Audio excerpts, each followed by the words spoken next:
Hey, I'm here on Naiharn, and I was just thinking about beliefs and about cultural experiences and perceptions, and I thought it's really, really important and worth kind of pondering. So, I think there's like a big, like deep impact on cultural beliefs on your life, and I think that a lot of Americans like to, I think there's an idea that like you have to very much protect the individual, and so when you have kind of broad ideas of what people are thinking, such as like cultural ideas, it's somehow like offensive because it's like how dare you kind of classify all these people as certain things, but I think there is a very real like zeitgeist of different cultures that does impact you, and it's important to acknowledge.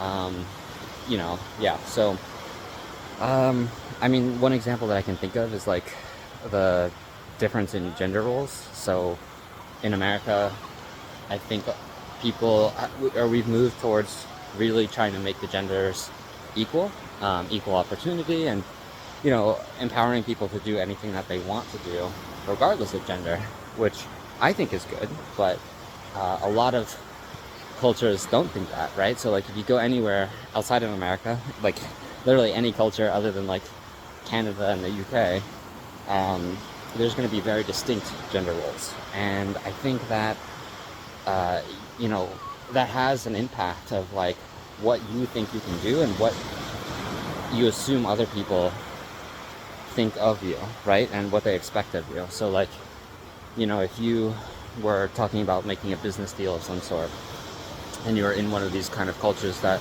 had these more distinct gender roles, you might just automatically be like, oh, well, the man's going to take care of that. And yeah, I mean, I'm not saying that's necessarily good or bad. It's just the way it is, right? And so that limits the women or the feminine uh, identifying, uh, you know, gender to not take on those responsibilities. And I think it could potentially limit yourself, right? So, like, yeah, another example that's kind of relevant to me is my mom worked as a car mechanic for a little bit, and she would see that women, when they would go to the shop, and like something very, very small would be broken, like a flat tire or the oil needed to be changed or something, the women just like completely turned off their brain and was like, I don't know how to do this. I can't fix cars. Let me, talk to my husband or talk to the mechanic and let them figure it out because I have no idea. And I think if they just used like a little bit of brain power and just like literally read up on it, like in 15 minutes, they could probably figure out, the general gist of what needed to happen. But that didn't occur, right? And so that's one example of someone kind of like their cultural beliefs kind of limiting them a little bit. And so I had, I was thinking about this because I listened to this guy, Alex Hermosi, who was saying that um, the reason you don't have the life that you want, or the reason that you're kind of you're not making as much money, you're not, doing whatever, is because you're not seeing life clearly enough. And that was really impactful for me because I thought, well, what's preventing you from seeing life clearly? And the only thing really there is like the beliefs that you tell yourself, right?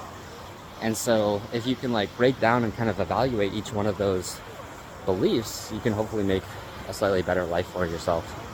Another example that I was thinking of is when you're working for people, there's kind of like a set salary expectation of like, you know, 20,000 is like the low end and 100,000 is like the high end, right? And if you're making 100,000, that means you're doing really well. And if you go past that, like people are going to expect a lot of you, right? Um, but that's the employee mindset. But if you think about it from a market standpoint, there's millions of dollars being thrown around everywhere, right? And like billions of dollars. And really, it just comes down to how, like, well you can solve a specific problem. And if people feel like their problem's being solved, and it's being done at a price that they find worthwhile, then it doesn't really matter. Like the $100,000 is a very arbitrary figure um, to shoot for, right? Like it's really just how well you can solve the problem. So it could be $1 million per month, right? And you can do that perfectly ethically and not do anything weird or do anything illegal or anything, and people would be happy with that. And that is absolutely possible. And so that's part of like seeing the world more clearly, uh, prevents you from limiting yourself in that way.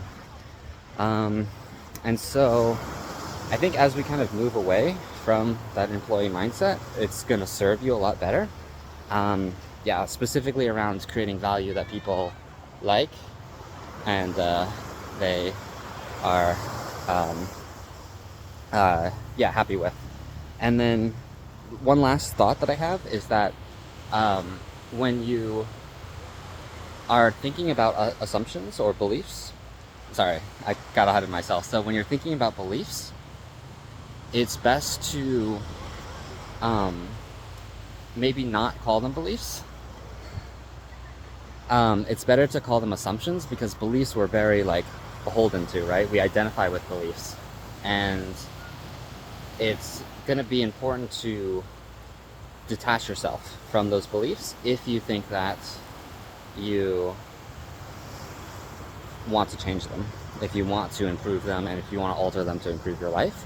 And so a better way to label them would be assumptions, because assumptions feel like as I change my information or what information I have, then I can change my assumption. That's like kind of what an assumption is.